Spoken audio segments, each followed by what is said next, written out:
Bismillahirrahmanirrahim. Assalamualaikum warahmatullahi wabarakatuh.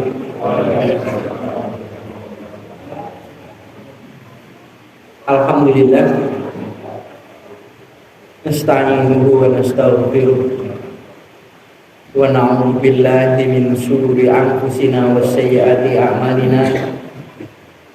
Man yahdihillahu fala mudilla lahu wa may yudlil fala hadiya lahu. Asyhadu an la ilaha illallah wa asyhadu anna Muhammadar Rasulullah. Allahumma shalli ala Muhammad wa ala ali Muhammad. Ya ayyuhan nas ittaqullaha mastata'tum wasma'u wa ati'u la'allakum turhamun. Baiklah Bapak-bapak, Ibu-ibu, terakhir saya bacakan di kitab Sahih Bukhari sampai bab yang ke-27, bab jihad minal iman. Itu terakhir. Sekarang kita masuk ke bab yang ke-28.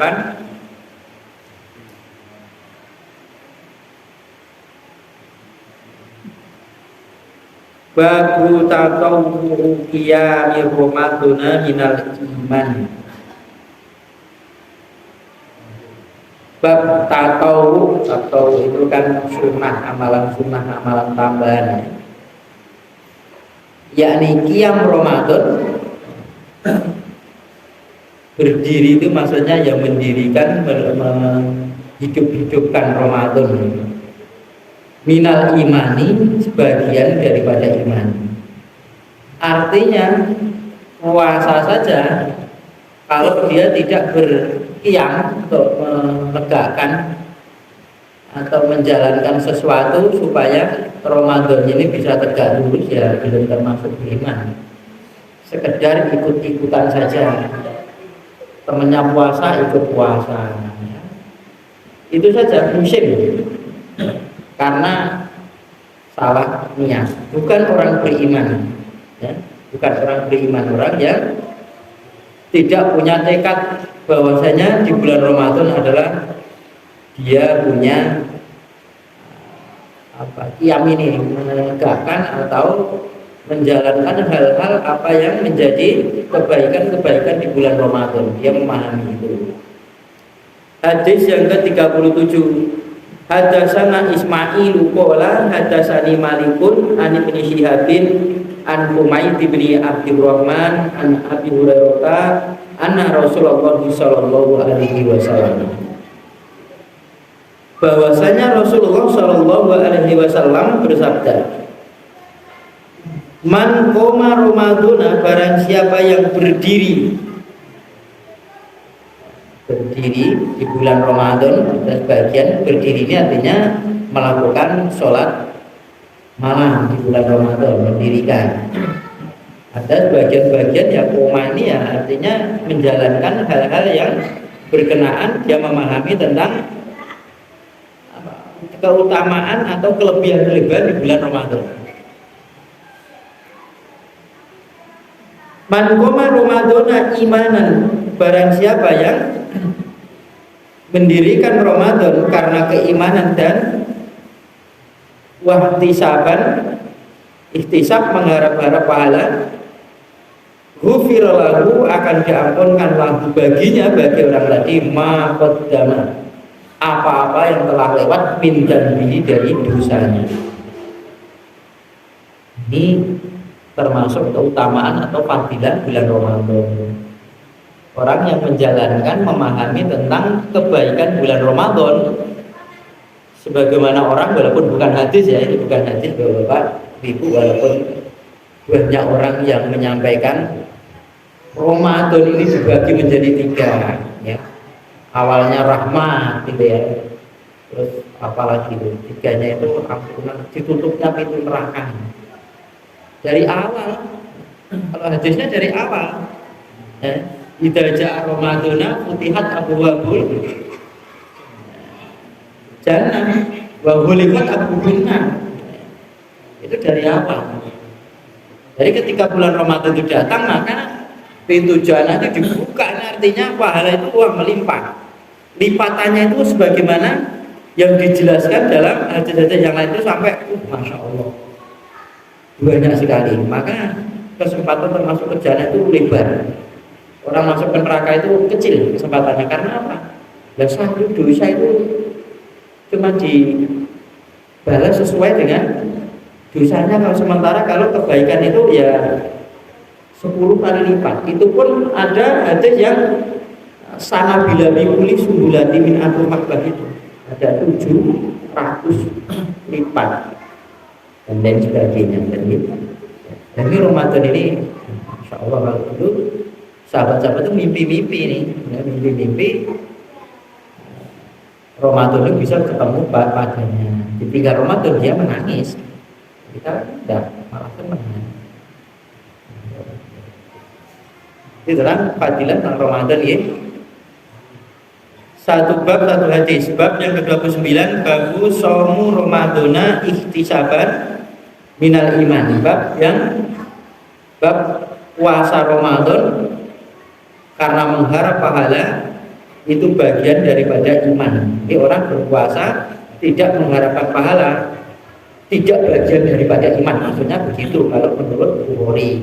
Maka bab ini puasa Ramadan mengharap-harapkan pahala maka bagian daripada iman.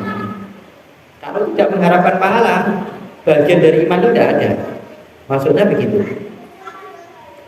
38. Hadatsana Ibnu Salamin qala akhbarana Muhammad bin Fudail.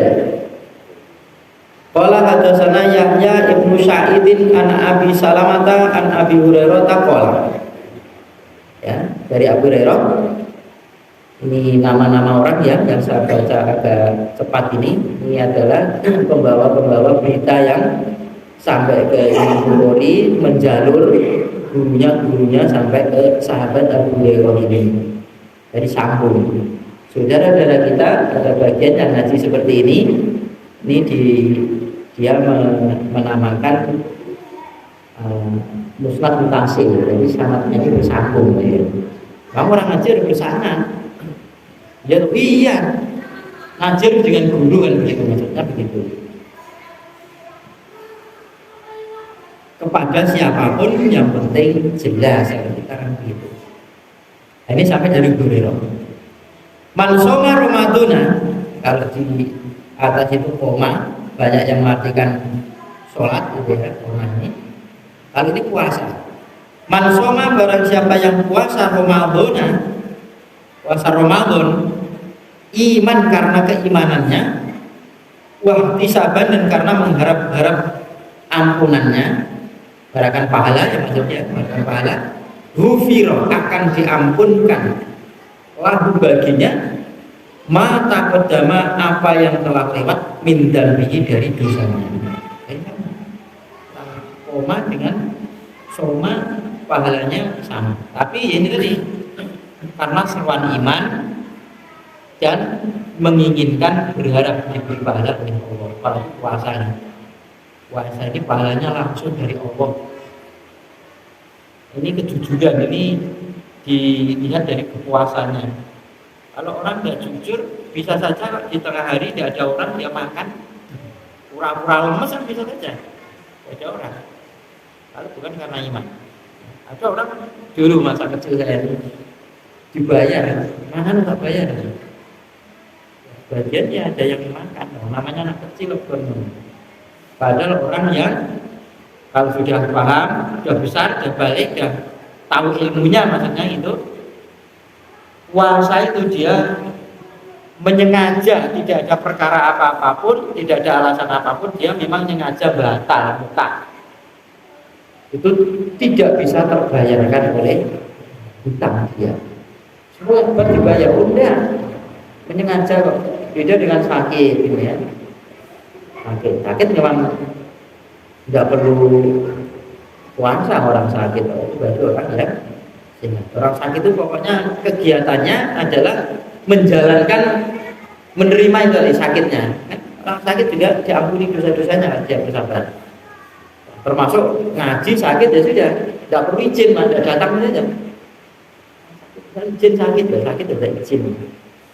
cinta tak lorong sih apa nonton ya kan ya. Dia tidak datang sakit sakit udah tinggal teman-temannya mendoakan. Berharap kalau kita sakit juga didoakan kepada teman-teman kita. Jadi di sini masyhur dan sudah banyak yang menyampaikan di mimbar-mimbar ya ketika bulan Ramadan ini. Hadis ini laris manis Ramadan ini dan mudah untuk pengertiannya. Dan kita tinggalkan bab yang 29, sekarang bab yang ke-30. Bab dinu yusrun, bab agama itu mudah, ringan. Wa qaulu Nabi sallallahu alaihi wasallam, wa qaulu Nabi sallallahu alaihi wasallam, dan sabdanya Nabi sallallahu alaihi wasallam, ahabbu dini ilallah,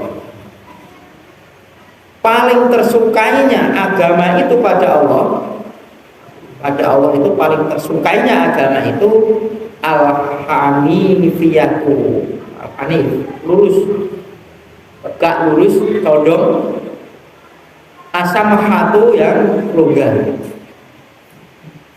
Jadi lurus, tidak melenceng, artinya tidak melanggar tapi longgar. Jadi kalau ada perkara ini boleh, ini berat, ini ringan, kita ambil yang ringan, sama-sama boleh. Karena kan ambil yang berat. Nabi juga begitu, sama-sama, pahalanya sama, maka kita ambil yang ringan. Kalau ada nilainya sama, ada orang diam, pahalanya sekian misalkan, berbicara pahala sekian, diam, tidak buang energi gitu, diam sama-sama. Umpama begitu. Jadi agama juga begitu. Agama yang penting lurus, tidak melenceng. Kita ambil yang termudah, jangan ambil yang tersulit. Ya, ambil yang termudah. Kan gampang-gampang saja. Pun ada cerita ketika Aisyah radhiyallahu anha ini kedatangan tamu seorang perempuan, Nabi pas kisah perempuan. Kemudian Nabi datang, loh ini siapa ini? Wah ini Rasulullah ini loh, perempuan terkenal. Ini yang banyak disebut di kalangan perempuan-perempuan istri-istri sahabat ini. Apa istimewanya ini? Ini kalau malam dia sholat malam itu sampai badannya itu ditali dengan tiang. Loh, maksudnya biar tidak jatuh, bisa menjalankan sholat malam. Oleh Nabi sampai, loh, hentikan ya Nabi itu. Sampai begitu, itu. Kok kalau penuh itu? Tidak, tapi kamu menjalankan agama itu sekemampuanmu. Kalau udah berat tinggalkan. Bahannya sama, ya, sama. Kan sekemampuan yang ada. Bukannya Nabi itu memuji-muji perempuan tadi, tapi justru perempuan tadi disuruh memberhentikan kegiatan sholat malam sampai badannya ditali sama tiang. Masya Allah, supaya naik ngantuk ya segera begitu. Gitu. Tapi ya jangan dimudah-mudahkan. Nanti mudah-mudahkan ada waktu sholat malam ya. Terus kita wae sak rakaat ampun wonten. Kalau kita punya waktu ya sudah. Ya, walaupun boleh. Sholat malam. 39 hadisnya. Hadatsana Abdus Salam ibni Mutarrin. Qala hadatsana Umar bin Ali Anma ibni Muhammadin Al-Ghifari. Mak ibni Muhammad ini adalah orang dari suku Ghifar. Ini senegara atau sesuku dengan apa itu orang yang mengusulkan untuk bikin parit itu ya. Itu orang Ghifar ya. An Sa'id bin Abi Sa'idin Al-Makburi an Abi Hurairah radhiyallahu anhu an Nabi sallallahu alaihi wasallam. Qala, bersabda Nabi. Ini pun beberapa hadis kita jumpai tetap dari Abu Hurairah radhiyallahu anhu. Masyaallah, banyak ya. Wah, biasa Abu Hurairah ini. Banyak menyerap ilmu dari Nabi disampaikan kepada sahabat yang lainnya. Masya Allah, jariah yang luar biasa. Saya juga tidak bisa membayangkan orang kaya yang memberikan kitab kemudian dipelajari oleh orang-orang. Karena selama dia mempelajari ini dapat pahala terus menerus sampai dia menghafalkan dan sebagainya.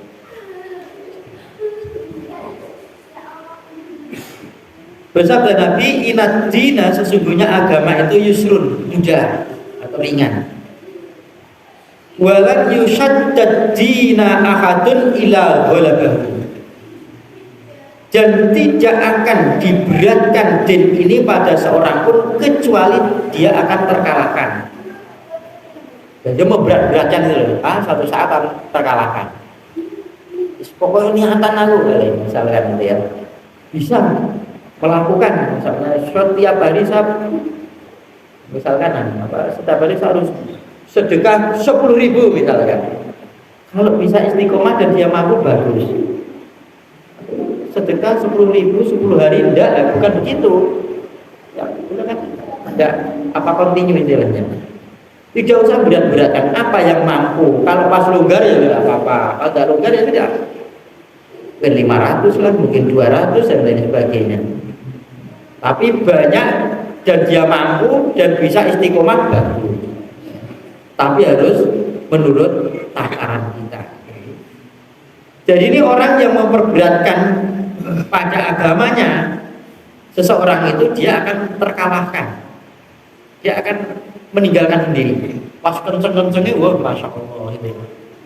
Tapi nanti akan timbul terkalahkan oleh apa yang dia beratkan. Dan ini kan pernah terjadi di masa Rasulullah Shallallahu Alaihi Wasallam. Padahal sudah diberi jalan yang bagus, pahalanya sama. Orang tiap hari itu maunya puasa, sampai berita ini sampai ke Rasulullah, saya ini orang paling takwanya pada Allah. Itu Rasulullah. Saya ya puasa, saya tidak puasa. Saya tidur, saya juga makan. Nah, saya juga tidak tidur. Saya tidur, saya bangun, saya makan, saya puasa, bahkan saya ke pasar-pasar. Padahal orang yang paling takwanya manusia ini Rasulullah. Ini ada orang sumpah-sumpah puasa terus panjang masa oleh Rasulullah. Puasa 3 tahun saja, 3 hari 1 bulan, itu pahalanya sama seperti bulan. Itu tadi satu kebaikan pahalanya 10 kalikan 10, kalau 3 hari kan jadi 30 bulan.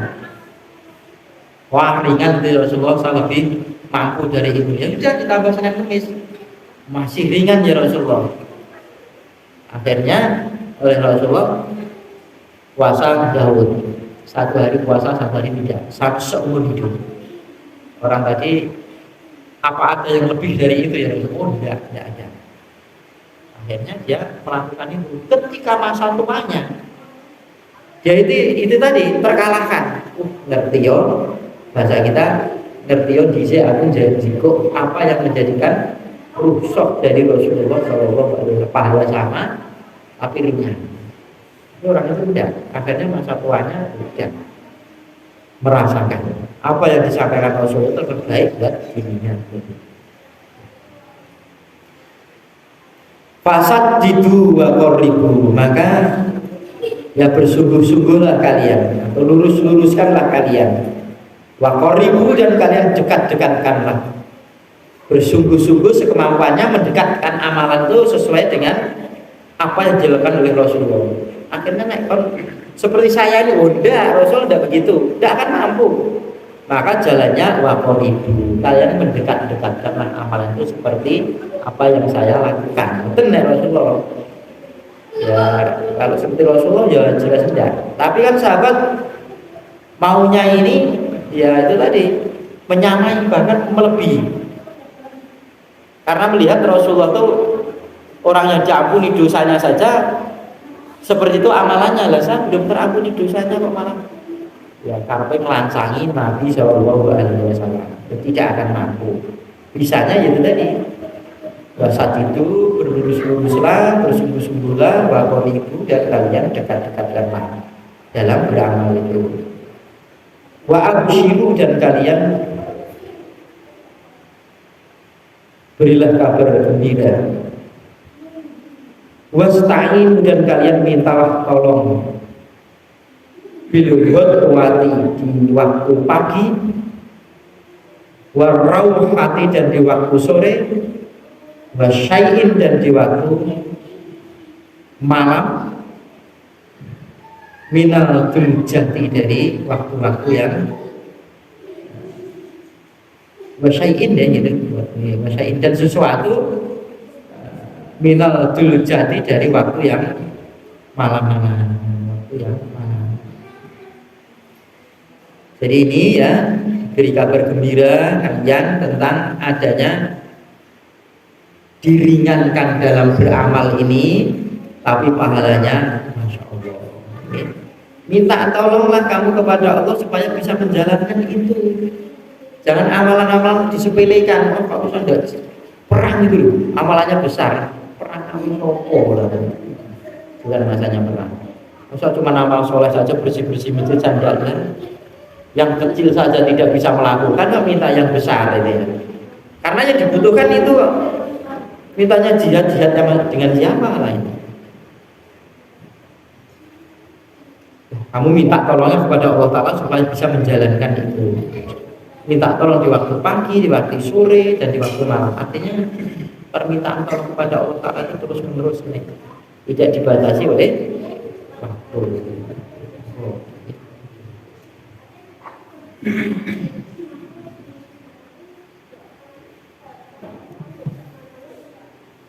Kita tinggalkan bab yang ke-30, kita masuk bab yang ke-31. Bab sholat minal iman. Bab sholat itu bagian daripada iman. Artinya orang yang tidak sholat maka tidak termasuk bagian daripada iman. Di siapa kajian di sini kan ada orang meninggal ya, dan pulang itu orang tidak pernah sholat. Bukan tidak pernah diajak, bolak balik. Maka ketika meninggal saya sholat ya, boten ya pulang. Kalau ada yang mau sholat silakan. Nah, saya tidak. Kalau diajak, ya, tidak ada satu orang pun yang pernah menyaksikan kalau dia itu melakukan sholat. Coro Imam Bukhari, orang meninggalkan sholat itu yaitu tadi tidak iman. Nah, makanya sholat itu bagian dari keimanan seseorang. Kok dia tidak sholat, dia tidak ada bagian iman dia. Wa qaulullahi ta'ala, dan kalamnya Allah Ta'ala, firmannya Allah Ta'ala, wa ma kana Allahu liyudhi'a imanakum.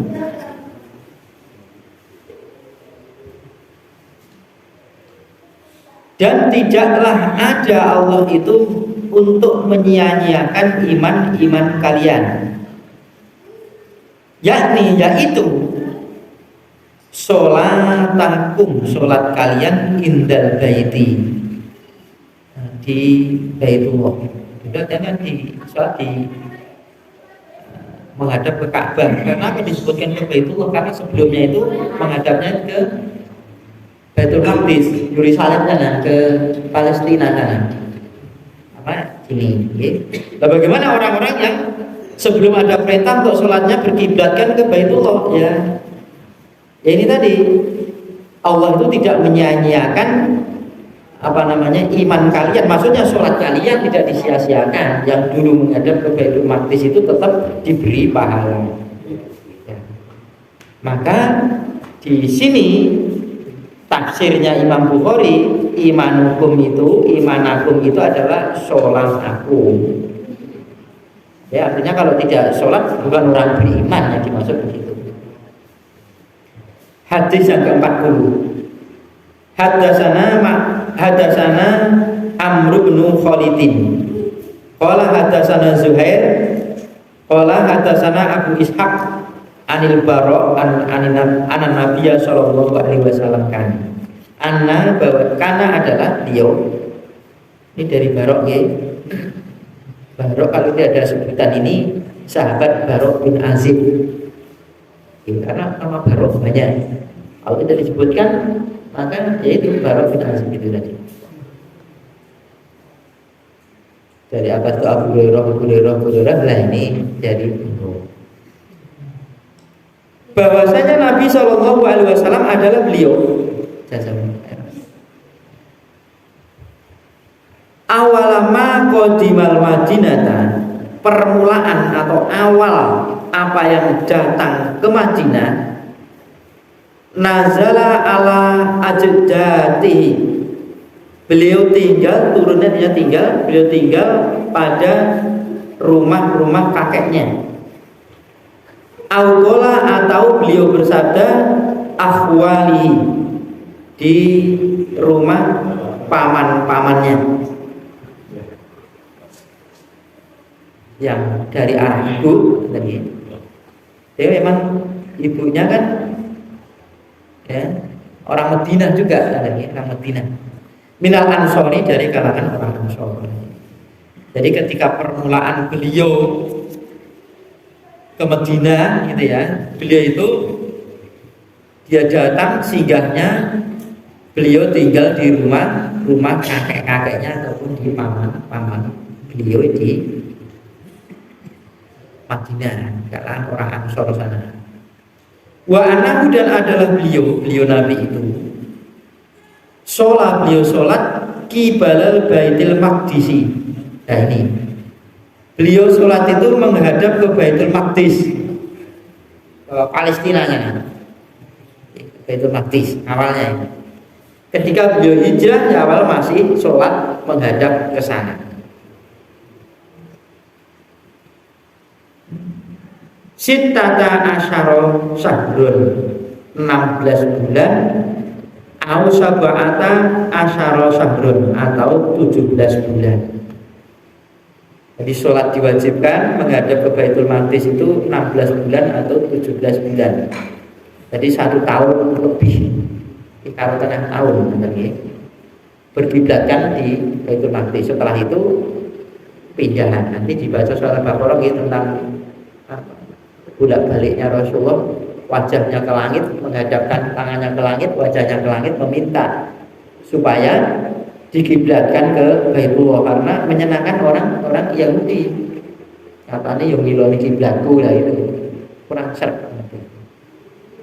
Contoh sampai 16 bulan atau 17 bulan.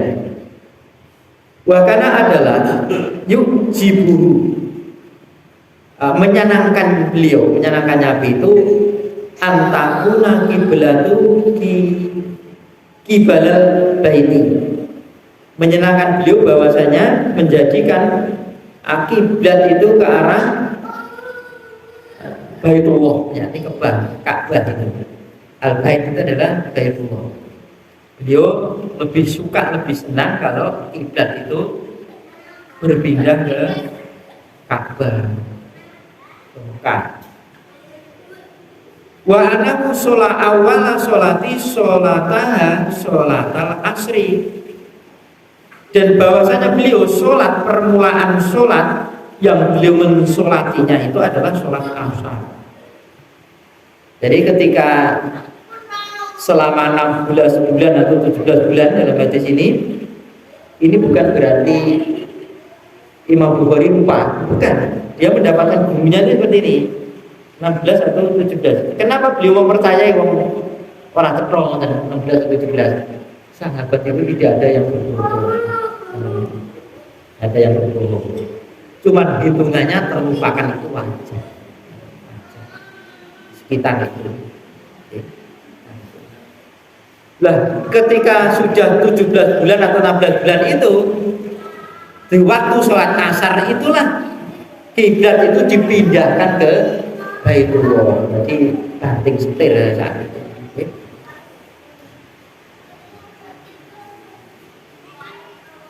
Wa sholat, dan sholat ma'hu bersama beliau itu kaumun satu kaum.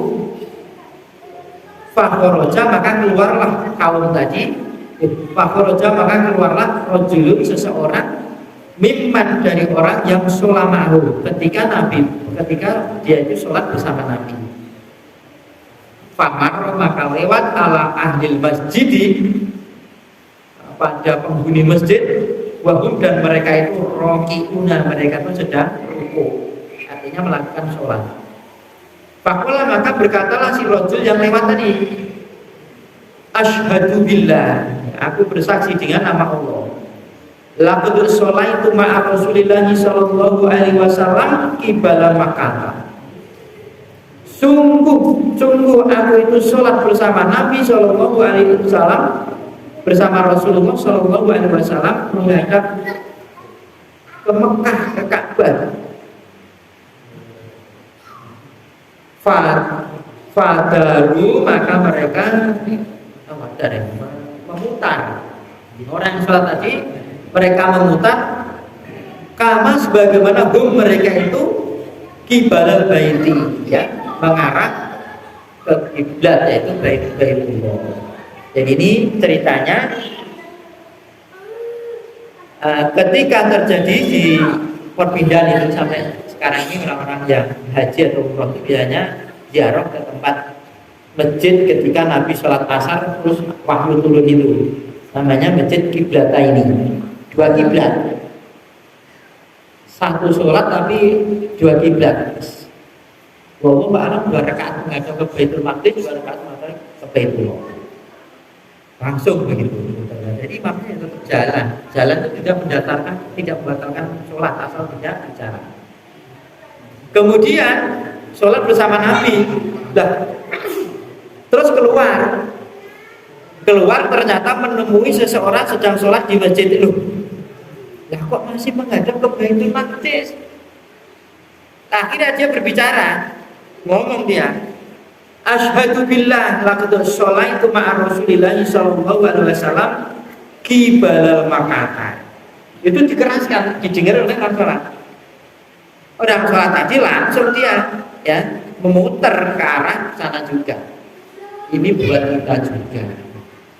Kalau kita pas keder ya, satu tempat sholat kok marah ngalor lah itu.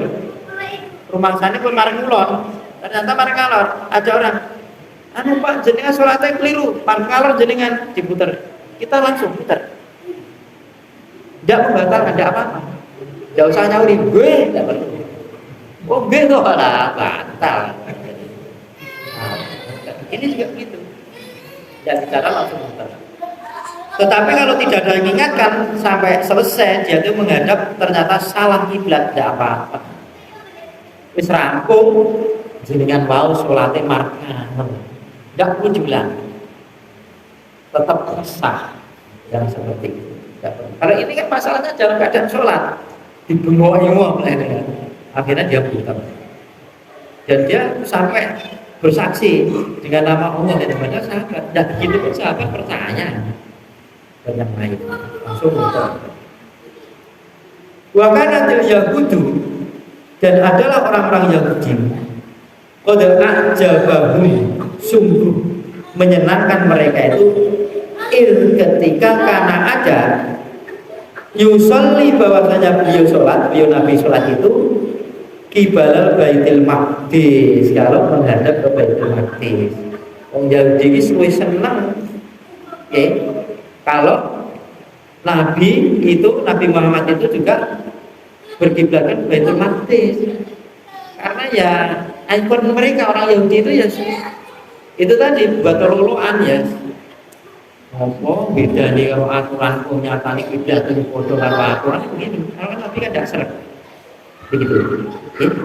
Maka kita jangan ya, kalau sekiranya sholat di tempat apa kok di depannya itu ada gereja, pindah saja, apalagi sholat di gereja tidak boleh. Atau di sholat di tempat-tempat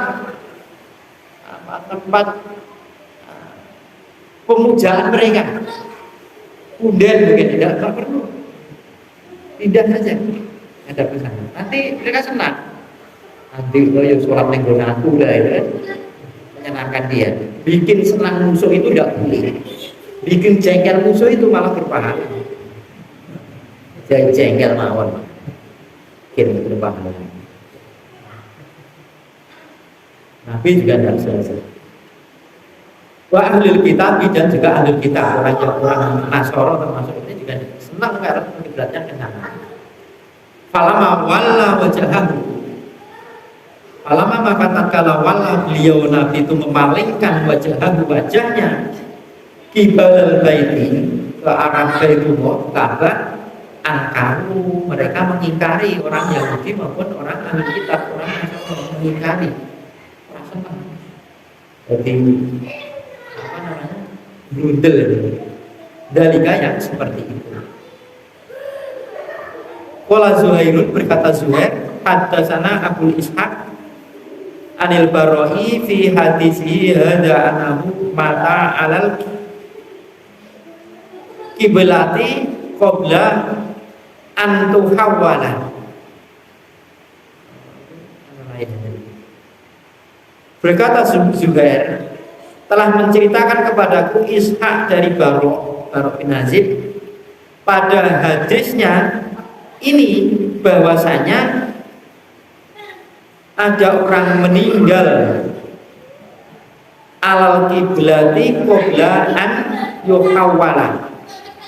Ada orang meninggal padahal kiblatnya itu dulu belum dipindahkan, masih dia itu sholatnya itu mengarah ke Baitul Maqdis sampai dia meninggal. Nah, nanti ceritanya nanti. Rijal, beberapa orang wakutilu, dan mereka itu terbunuh. Falam nadri, maka aku tidak tahu mana itu apa yang aku katakan ini pada mereka.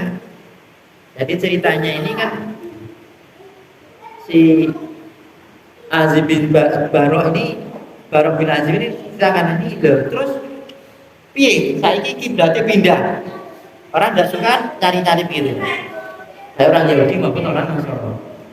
Nah terus kiblatnya biar rakanggo orang yang sudah terlanjur sholat menghadap ke Baitul Maqdis sampai dia meninggal atau terbunuh itu piye ganjarane gitu. Benar? Saya bingung, tidak bisa jawab.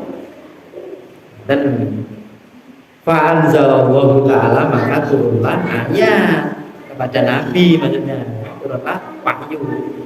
Wa maka Allahu liyudhi'a imanakum di sini tadi adalah sholat aku. Jadi Allah itu tidak menyia-nyiakan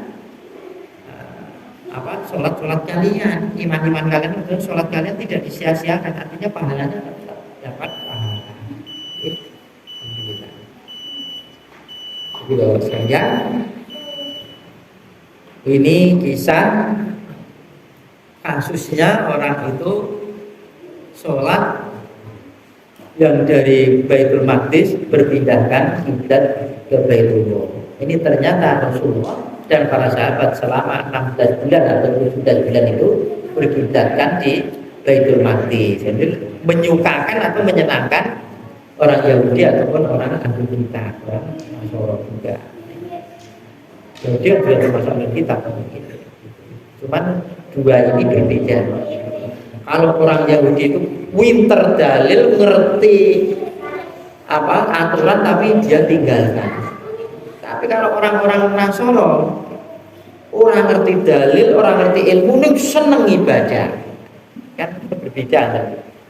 Nah kalau muslimin beribadah dengan ilmunya, dengan dalil, maksudnya dengan dalilnya. Jadi dalil ibadah dilakoni sih, dalilnya boleh ampun, ilmu yang sampai saja. Atau kita ngerti ilmu tapi ditinggalkan jangan. Dua-duanya diperselisih, akhirnya muslimin umatnya Nabi Muhammad SAW mengerjakan atau menjalankan ibadah ini dengan ilmu, punya ilmu dijalankan, tidak melakukan karena belum dapat ilmunya. Akhirnya seperti itu. Assalamualaikum warahmatullahi wabarakatuh.